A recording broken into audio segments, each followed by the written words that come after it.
আপনি স্ক্রিনে প্রচ্ছদ দেখতে পাচ্ছেন। এই প্রচ্ছদে একটা ভেন ডায়াগ্রামের মতো দেখতে পাচ্ছেন। এখানে ৩টি মেজর জিনিস আছে। এই ৩টি মেজর জিনিস হচ্ছে আমার বইয়ের ফোকাসিং পয়েন্ট।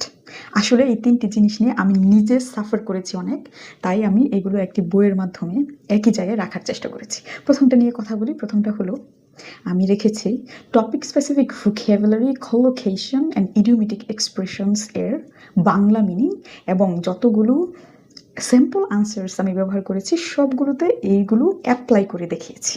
আমরা যেটা করি টপিক স্পেসিফিক ভোকাবুলারি, কলোকেশন এবং ইডিওমেটিক এক্সপ্রেশন আমাদের স্পিকিংয়ে ব্যবহার করার জন্য আমরা ভোকাবুলারির বই থেকে এগুলো শিখি।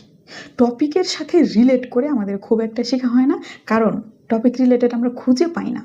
এমন কোনো বই নাই যেখানে আমরা টপিক রিলেটেড ভোকাবুলারি আছে, মানে ইডিওমেটিক এক্সপ্রেশনস আছে, দেন হচ্ছে কলোকেশনস আছে এবং সাকসেসফুলি সেগুলো শুধু আইএলটিএস এর প্রিপারেশনের জন্য ব্যবহার করেছে, এরকম নাই।